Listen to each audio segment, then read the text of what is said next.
When this work by English painter John William Waterhouse was unveiled in 1888, his Victorian viewers were met with a beautiful and thrilling sight.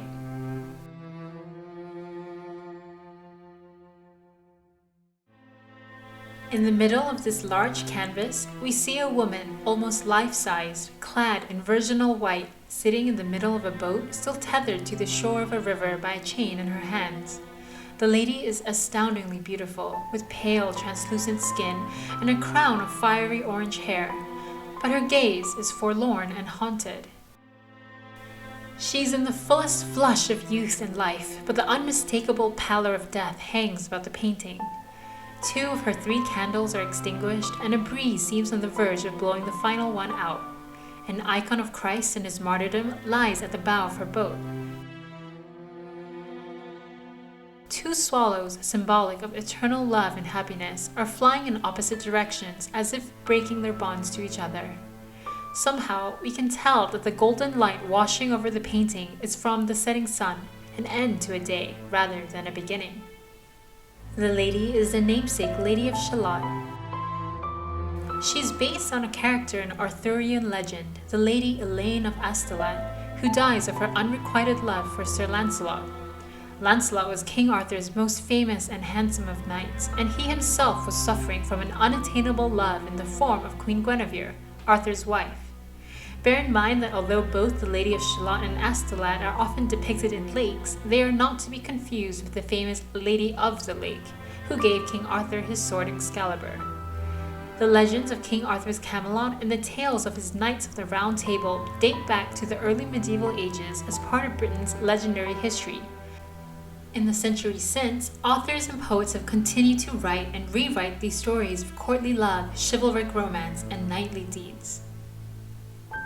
Waterhouse's painting was based specifically on the British poet Lord Alfred Tennyson's poem of the same name, published earlier in 1842. Tennyson's many retellings of Arthurian legend in fact inspired a secret society of English artists, who came to be known as the Pre-Raphaelite Brotherhood, initialed PRB, a group with whom Waterhouse later became identified.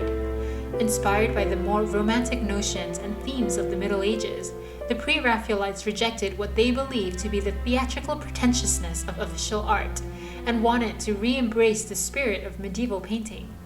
Medieval artists in the 1400s had tried their best to copy nature in art, to reflect a truth to nature, rather than idealize nature in the later Renaissance tradition of Raphael and those who followed in his grand manner. The PRB wanted to go back to a time before Raphael, and hence chose the name Pre-Raphaelites. One of the original Pre-Raphaelites was Sir John Everett Millais, who painted another famous doomed lady in a lake, Ophelia, from Shakespeare's Hamlet. Interestingly, this painting is displayed just underneath Waterhouse's Lady of Shalott in the Tate Britain Museum. Side by side, we can see how Waterhouse isn't quite a Pre-Raphaelite after all. Despite the similar subject matter, heavy symbolism, the tragic, iconic pale beauty with orange hair, Waterhouse's painting seems much more sophisticated. True to the Pre-Raphaelite style, Millais painstakingly produces each reed, each leaf and flower as it would exist in truth in nature. He shows extreme attention to detail in every part of the painting. But too much detailing, in fact, lends an air of artifice and seems unnatural. On the other hand, if we look at the Waterhouse, certain details are blurred. The reeds are so delicately rendered with gentle brushstrokes. The river's surface softly reflects the filtered light rays. He paints the truth of nature as the eye would see it, in plein air or open air, with real atmospheric conditions.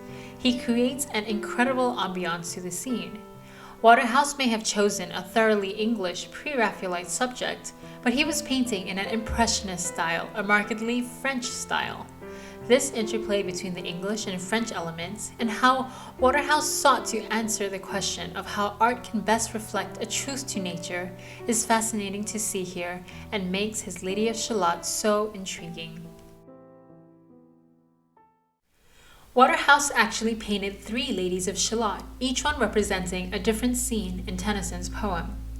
The poem begins by describing the quiet island of Shalott, with its 4 grey walls and 4 grey towers, that lies in the middle of a river which flows onward towards a Camelot that is bursting with life and activity.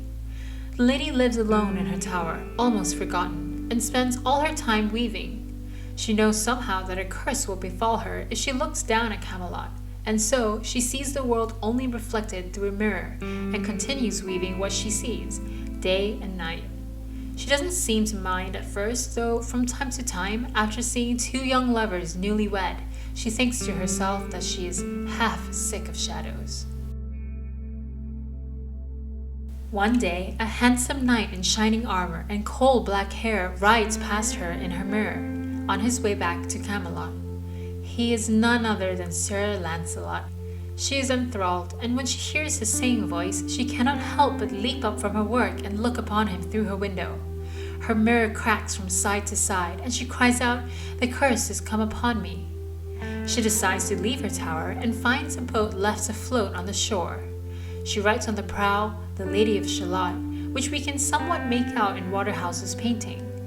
And there, as if a bold seer in a trance, and with a glassy countenance, she releases the chain mooring the boat, lies down on the deck, and lets the river carry her down to Camelot. She sings her last mournful song as she floats, and so dies. When Lancelot sees her body at Camelot, he muses only that she has a lovely face, and hopes that God in his mercy lend her grace. Given that the poem was written during Queen Victoria's long reign, a common interpretation has to do with gender norms and expectations. We often think of the Victorian era as prudish, and in a way this was because of how sharply men and women's roles were defined in separate spheres, especially in the upper classes. Women were expected to be perfect wives and mothers, and kept at home to manage a private domestic sphere. Men, on the other hand, were expected to go out in the world and engage in the public sphere. The Lady of Shalott is trapped in a high tower, forced to weave non-stop, and can only have an understanding of the outside world filtered through her mirror.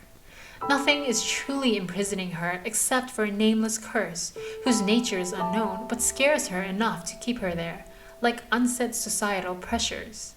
When she finally dares to break free of her sphere because of love or a desire to see the world as it is, her mirror cracks, shattering the boundaries between private and public realms. Yet, by breaking the rules of convention, she is ultimately punished with death and becomes nothing more than a lovely face for the man she loves, objectified and nameless, known only by her title, which is nothing more than a reflection of her very prison, the perfect Victorian woman, and an immense tragedy. What's interesting is that despite his faithful renderings of the scenes of the poem, Waterhouse chooses not to portray the lady in her death as the other pre-Raphaelite Millet did with Ophelia, but rather the moment after she breaks free of her island, but has yet to release the chains of the boat which will lead to her demise. While symbols of death are clearly woven into the scene, the lady herself is still pulsing with life, and with life there is always hope. The curse may not exist, she may not be punished, she may yet live with her love. We see the tapestry she has been weaving in her tower in glorious color and rich textures. 2 scenes are clearly depicted. One of the knights riding towards Camelot, vibrant and alive, and another a scene of herself sitting upright on her boat, arriving at Camelot, also alive. In classical mythology, the fates weave the threads of destiny for men and women, but here she is the weaver.